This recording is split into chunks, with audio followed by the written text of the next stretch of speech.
संस्कृत भाषा शिक्षण में आप सबका हार्दिक स्वागत है। पूर्व पाठ में हमने अंतः बहिः इन दोनों अवयवों के बारे में जानकारी प्राप्त की है।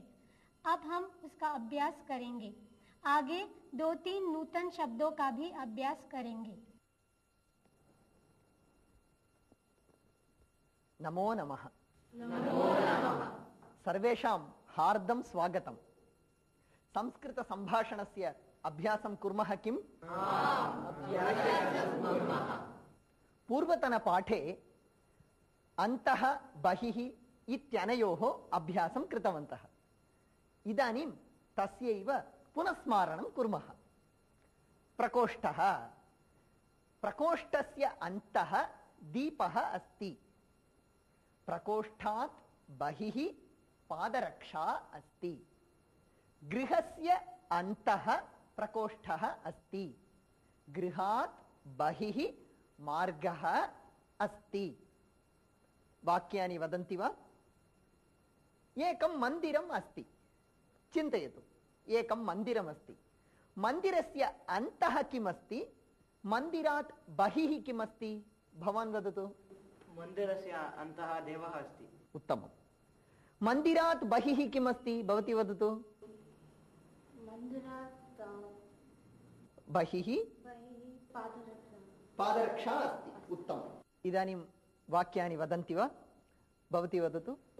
मन्दिरात् बहिः मार्गः अस्ति। मन्दिरस्य अन्तः भक्ताः सन्ति। उत्तमवाक्यम्। मन्दिरस्य अन्तः घण्टानादः भवति। भवती वदतु। मन्दिरस्य अन्तः अर्चकः अस्ति। मन्दिरात् बहिः भिक्षुकः अस्ति। उत्तमम्। मन्दिरात् बहिः भक्ताः प्रदक्षिणं कुर्वन्ति। भवान् वदतु। मन्दिरात् बहिः वानराः सन्ति। मन्दिरात् बहिः पर्वतः अस्ति। मन्दिरात् बहिः सरोवरम् अस्ति। उत्तमम्। मन्दिरस्य अन्ते मम मित्रम् अस्ति। मन्दिरस्य अन्तः मम मित्रम् अस्ति। वदतु। मन्दिरस्य अन्तः मम मित्रम् अस्ति। अहम् इदानीं किञ्चित् चित्रं लिखामि।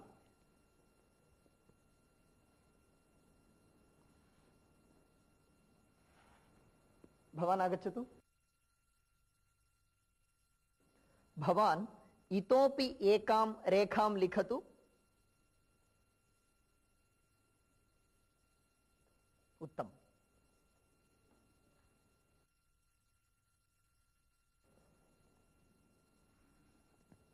भवान् आगच्छतु।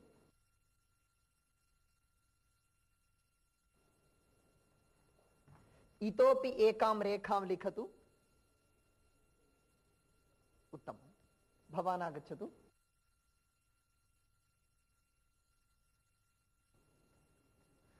इतोपि दीर्घां रेखां लिखतु। उत्तमम्। सः इतोपि दीर्घां रेखां लिखितवान्। भवत्याः नाम किम्? मम नाम गौरी। इतोपि उच्चैः वदतु। मम नाम गौरी।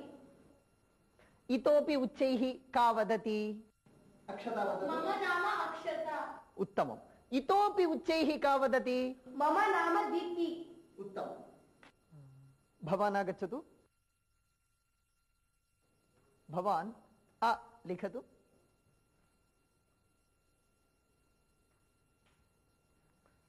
इतोपि बृहत् लिखतु। इतोपि बृहत् लिखतु। इतोपि बृहत् कः लिखति?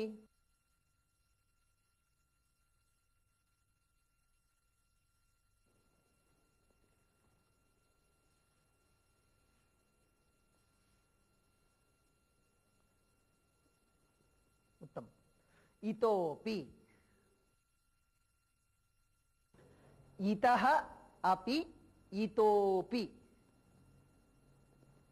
इतोपि,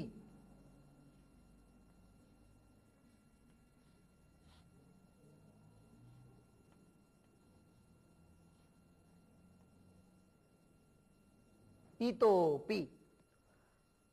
अहं किञ्चित् संगीतं जानामि। अहं इतोपि सङ्गीतं ज्ञातुम् इच्छामि। अहं किञ्चित् संस्कृतम् अधीतवान्। अहम् इतोपि संस्कृतम् अध्येतुम् इच्छामि। किञ्चित् अभ्यासं कुर्मः वा? अहं बाबुलालः किञ्चित् खादति इति वदामि। भवन्तः बाबुलालः इतोपि खादितुम् इच्छति इति वदन्तु।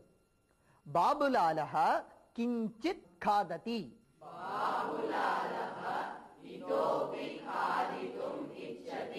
अनिता विलम्बेन निद्रां कृतवती।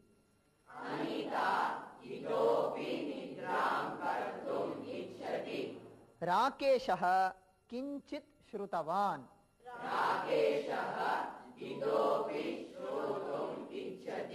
मोहनः स्वल्पं वदति।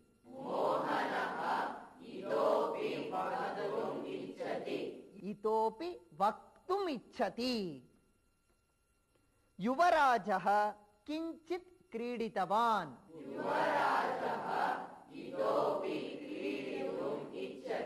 सीता सङ्गीतं गीतवती।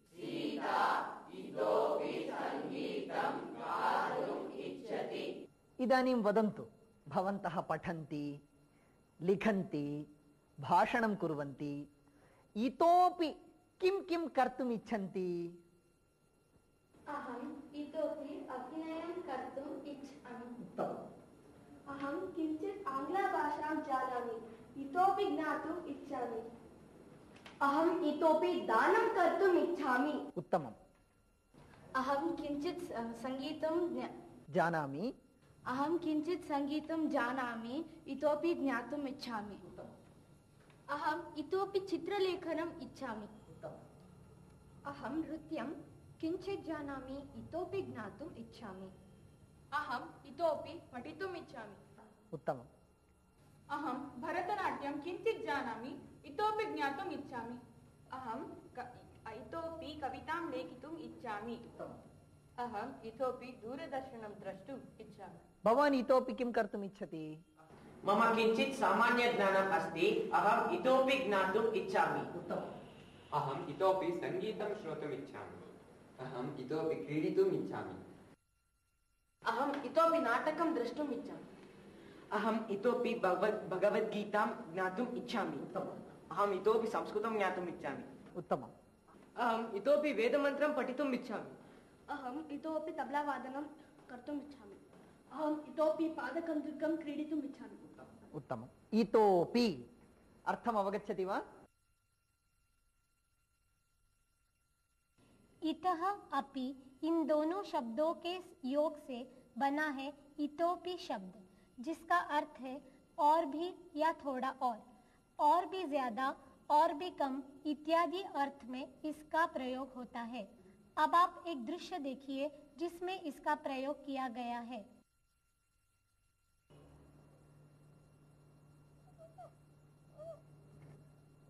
वत्से, इतोपि निद्रा नागता वा? नेत्रनिमीलनं करोतु, देवं स्मरतु, तदा निद्रा आगच्छति।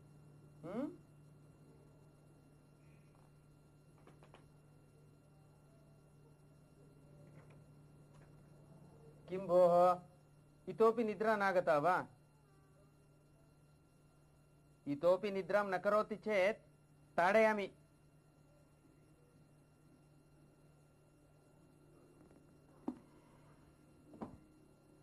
अस्तु, अहमेव शाययामि।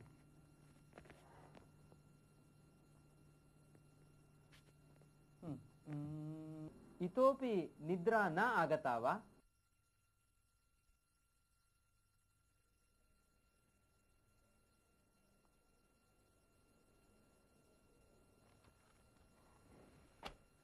अष्टवादनम् अभवत्।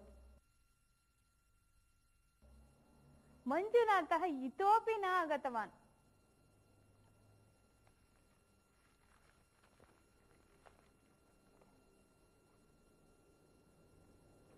भोः, कस्य प्रतीक्षायामस्ति? मञ्जुनाथस्य। सः इतोपि न आगतवान्।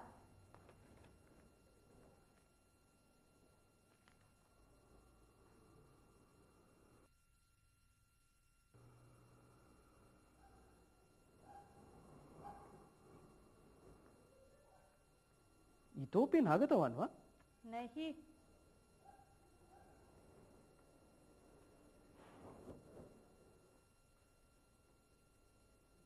मञ्जुनाथः इतोपि न आगतवान्।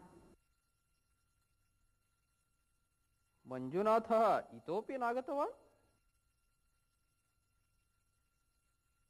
अत्र कः गीतं सम्यक् गायति? भवान् गायति वा? अहं न गायामि। भवान् गायति वा? अहं न गायामि, श्रीपादः गायति। श्रीपादः गायति वा? एकं संस्कृतगीतं गायतु। वातापि गणपतिं भजेऽहं वातापि गणपतिं भजेऽहं वातापि गणपतिं भजेऽहं वातापि गणपतिं भजेऽहं वातापि गणपतिं भजेऽहं वातापि गणपतिं भजेऽहं। सङ्गीतम् इत्युक्ते अहं बहु इच्छामि। सङ्गीतम् इत्युक्ते मम बहु आनन्दः अस्ति। पायसम् इत्युक्ते अहं चषकद्वयमपि पिबामि। इत्युक्ते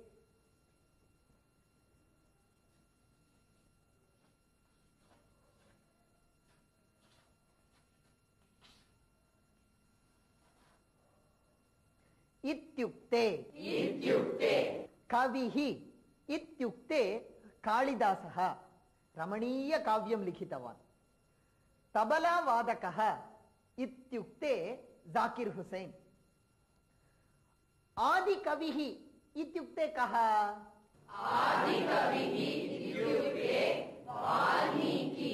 उत्तमम्। आदिकाव्यम् इत्युक्ते किम्?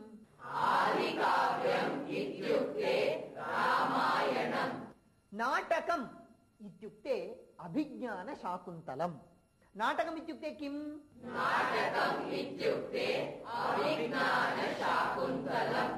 संस्कृतिः इत्युक्ते भारतीयसंस्कृतिः। संस्कृतिः इत्युक्ते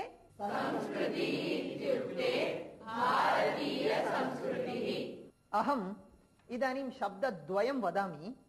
इत्युक्ते योजयित्वा वाक्यं वदन्तु। लम्बोदरः गणेशः। दाशरथिः श्रीरामः। वैनतेयः गरुडः। सौमित्रिः लक्ष्मणः। गिरिजा पार्वती।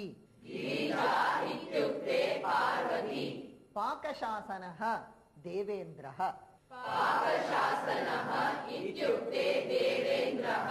अच्युतः श्रीकृष्णः। गाङ्गेयः भीष्मः। कौन्तेयः अर्जुनः। वाग्देवी सरस्वती। नेताजी सुभाष चंद्र बोस।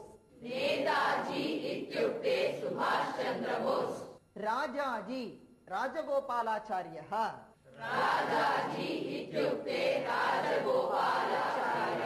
जेपी जयप्रकाश नारायणः। चेन्नई मद्रास। मुंबई बॉम्बे। इत्युक्ते इदानीं भवन्तः वाक्यानि वदन्ति वा? वृष्णिवंशप्रदीपः इत्युक्ते श्रीकृष्णः। उत्तमम्। अन्य कः वदति? छलवादी इत्युक्ते दुर्योधनः। भ्रातृवत्सलः इत्युक्ते लक्ष्मणः। भ्रातृवत्सलः इत्युक्ते लक्ष्मणः। दशग्रीवः इत्युक्ते रावणः। धाता इत्युक्ते ब्रह्मा। षण्मुखः इत्युक्ते सुब्रह्मण्यः। उत्तमम्। विघ्नेश्वरः इत्युक्ते गणेशः। कृष्ण इत्युक्ते द्रौपदी। द्रौपदी। कृष्णा इत्युक्ते द्रौपदी वदतु कृष्णा इत्युक्ते द्रौपदी उत्तमं दानशूरः इत्युक्ते कर्णः उत्तमम् अत्र पाञ्चाली इत्युक्ते द्रौपदी बादरायणः इत्युक्ते व्यासः धर्मराज इत्युक्ते युधिष्ठिरः पुनः वदतु धर्मराजः इत्युक्ते युधिष्ठिरः पतिव्रता इत्युक्ते सीता पार्थः इत्युक्ते अर्जुनः मेघश्यामः इत्युक्ते कृष्णः सत्यवादी इत्युक्ते हरिश्चन्द्रः महादेवः इत्युक्ते शङ्करः भगवद्गीता पुस्तकम् भगवद्गीतायाः आरम्भे पार्थाय प्रतिबोधिताम् इति श्लोकः अस्ति भगवद्गीतायाः आरम्भे पार्थाय प्रतिबोधिताम् इति श्लोकः अस्ति भगवद्गीतायाः अन्ते यत्र योगेश्वरः कृष्णः इति श्लोकः अस्ति आरम्भे अन्ते कक्ष्यायाः आरम्भे शिक्षकः नमो नमः इति वदति कक्ष्यायाः अन्ते धन्यवादः इति वदति आरम्भे अन्ते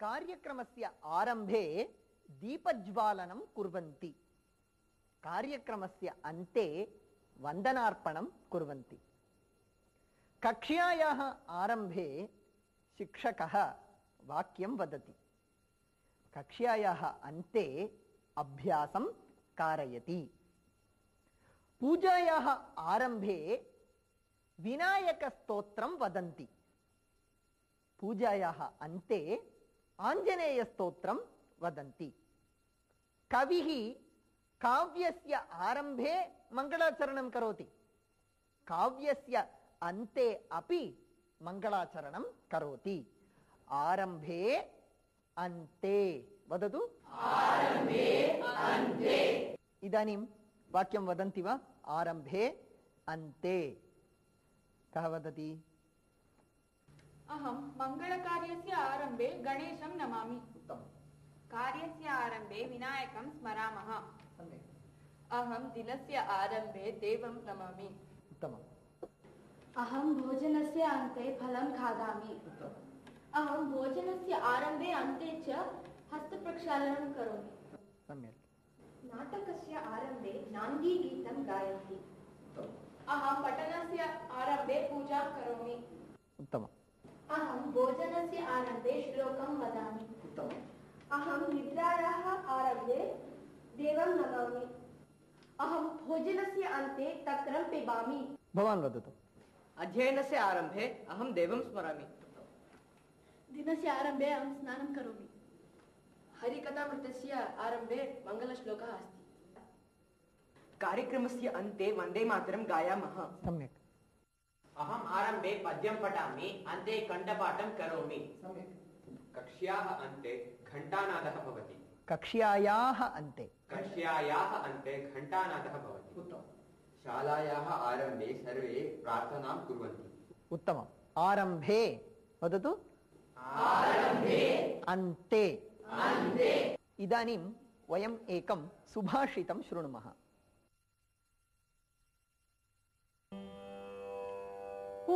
उपार्जितानां वित्तानां त्याग एव हि रक्षणम् तडागोदर संस्थानां परीवाह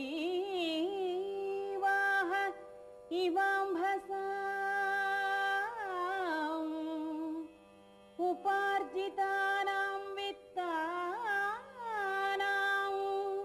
त्याग एव हि रक्षणम् तडागोदर संस्थानां परीवाह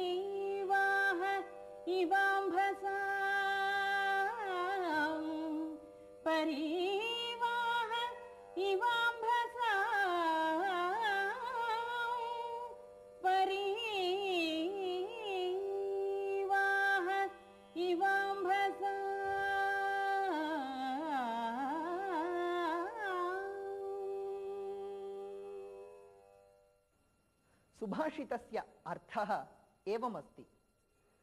सम्पादितस्य धनस्य रक्षणं सत्पात्रे विनियोगेन एव भवति। स एव धनरक्षणस्य उत्तमः मार्गः।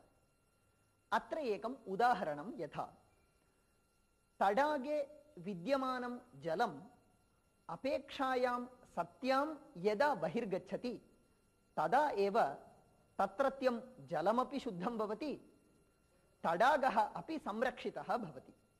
अन्यथा तडागः भग्नः भवेत्। एवमेव सञ्चितस्य धनस्य अपि त्यागेन एव रक्षणं भवति इति सुभाषितत् तात्पर्यमस्ति। सुभाषित का अर्थ ये है, अपने द्वारा अर्जित किए धन को दूसरों की भलाई के लिए त्याग करने से ही धन का वास्तविक संरक्षण होता है। जैसे जब तालाब पानी से भर जाता है तब तालाब के बांध को थोड़ा सा काटकर तालाब के पानी को निकालकर ही तालाब सुरक्षित बन पाता है। उसी प्रकार धन के दान करने से ही धन की सुरक्षा होती है। वयम् इदानीम् एकं दृश्यं पश्यामः यत्र एतस्य उपयोगः भवति।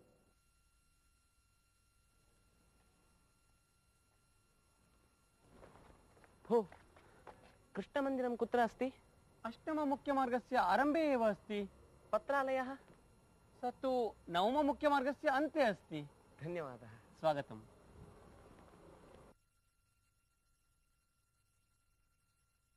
अहम् इदानीम् एकां कथां वदामि। सावधानं शृण्वन्तु। पूर्वं भारते हर्षमहाराजस्य शासनम् आसीत्। तस्मिन् समये चीनदेशस्य पर्यटकः ह्युआन् स्वाङ्ग् महोदयः भारतम् आगतवान्। भारते सर्वत्र पर्यटनं कृतवान्। भारतीय संस्कृतिम् अधीतवान्। अत्रत्यानां जनानां विषये सम्यक् परिशीलनं कृतवान्। अत्र ग्रन्थानाम् अमूल्यवस्तूनां सङ्ग्रहणं कृतवान्। प्रस्थानसमये ह्युआन् स्वाङ्ग् महोदयः हर्षचक्रवर्तिनं दृष्टवान्। स्व अनुभवम् उक्तवान्। महाराजाय धन्यवादसमर्पणमपि कृतवान्। महाराजः अपि अतीव सन्तुष्टः। सः ह्युआन् स्वाङ्ग् महोदयाय राजश्री नामिकां नौकां दत्तवान्। 20 वीरानपि ह्युआन् स्वाङ्ग् महोदयेन सह प्रेषितवान्। प्रेषणसमये हर्षमहाराजः वीरान् उक्तवान्, भोः वीराः, अस्यां नौकायाम् अनेके धर्मग्रन्थाः, अनेकानि ऐतिहासिकवस्तूनि च सन्ति। एतानि च भारतीयसंस्कृतेः प्रतीकानि, अमूल्यानि च। अतः एतेषां रक्षणं भवताम् आद्यं कर्तव्यम् इत्युक्तवान् हर्षमहाराजः। समुद्रे यात्रा आरब्धा। अनेकदिनपर्यन्तं कोऽपि विघ्नः न सञ्जातः। एकस्मिन् दिने समुद्रे चण्डमारुतः आरब्धः। नौका दोलायमाना सञ्जाता। नौका भग्ना भवेद्वा इति संशयः उत्पन्नः। भीतः प्रधाननाविकः उक्तवान्, इदानीं नौका भग्ना भवेत्, प्राणान् रक्षन्तु, अत्र विद्यमानानि पुस्तकानि, ऐतिहासिकवस्तूनि च समुद्रे क्षिपन्तु इत्युक्तवान्। तदा योधनायकः उक्तवान्, भोः वीराः, एतेषां धर्मग्रन्थानाम्, अमूल्यवस्तूनां, तद्वारा भारतीयसंस्कृतेः रक्षणम् अस्माकम् आद्यं कर्तव्यम्। तदर्थं सर्वे सिद्धाः भवन्तु। प्राणादपि कर्तव्यं परिपालनीयम् इति। तदा वीराः सर्वे एकैकशः तृणमिव स्वशरीरं समुद्रे क्षिप्तवन्तः। संस्कृतिरक्षणार्थं स्वप्राणानपि समर्पितवन्तः। संस्कृतिरक्षणार्थं भारतीयानां कर्तव्यतत्परतां दृष्टवतः ह्युआन् स्वाङ्ग् महोदयस्य नेत्रतः अश्रुप्रवाहः सञ्जातः। सर्वे कथां ज्ञातवन्तः किल?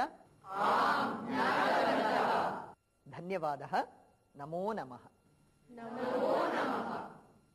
इसके साथ ही अब यह पाठ समाप्त होता है। अगले पाठ में फिर मिलेंगे, तब तक के लिए धन्यवाद।